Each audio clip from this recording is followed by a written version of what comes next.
Welkom bij Extra Journaal, nieuws uit Curaçao, vers van de pers.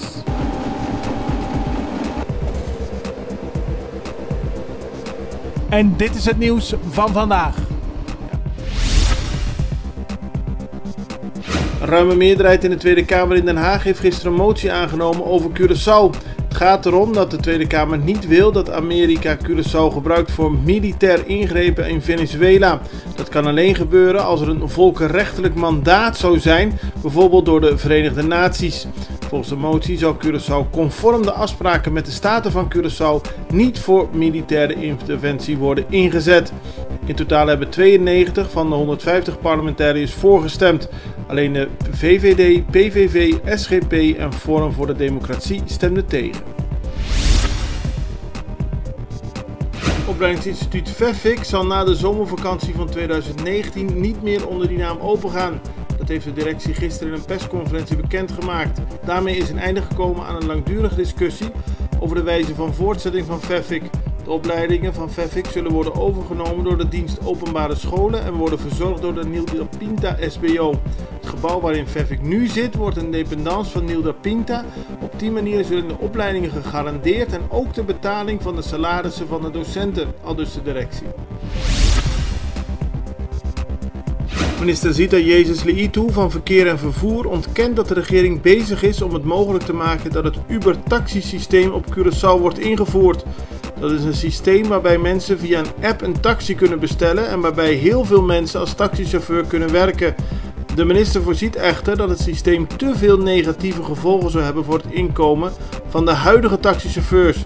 Eerder waren berichten in de media verschenen dat de minister voorstander zou zijn van de introductie van Uber en daarvoor ook aan het werk was.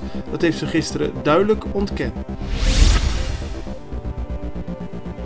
Minister Kenneth Gijsberta van Financiën ontkent dat hij informatie gelekt heeft over de beoogde benoeming van Neissa Skop-Isenia. Zij is de beoogde minister van Economische Ontwikkeling en onlangs is er in de pers informatie gekomen over een memo die de Centrale Bank van Curaçao en Sint Maarten aan Gijsberta zou hebben gegeven.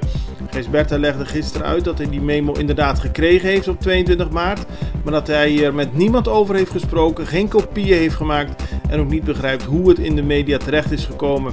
Wel betreurt hij de situatie en zegt nog steeds dat Neissa Skop-Isenia een goede minister van Economische Ontwikkeling zou zijn. Er is echter onduidelijkheid over de screeningsprocedure, nu er een memo is verschenen waarbij verdenkingen naar buiten zijn gebracht over haar werkzaamheden in 2013. Ze is in geen enkele zaak een verdachte, maar volgens verschillende media zit de minister-president, die de formateur is van het huidige kabinet, met de zaak in zijn maag en heeft hij nog geen beslissing genomen.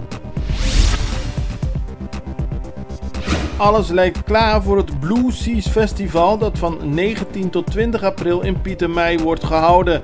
Het is een groot muziekfestival met steeds bekendere en betere artiesten. Veel daarvan komen uit Amerika. Het gaat over blues en de Extra heeft vandaag 3 pagina's aandacht aan de huidige nieuwe stromingen binnen deze muziek. Het is een interessant festival voor de liefhebbers, maar ook voor de mensen die geen enkele artiest kennen. Die kunnen aardig verrast worden door de hoge kwaliteit.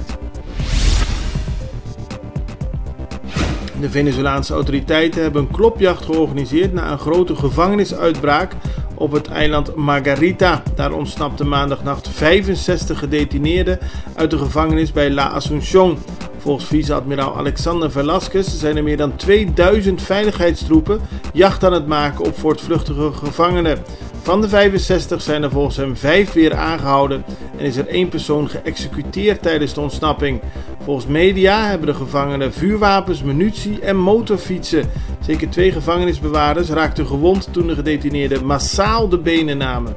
Dit was Extra Journaal met nieuws uit Curaçao in het Nederlands elke doordeweekse dag. Tot de volgende keer.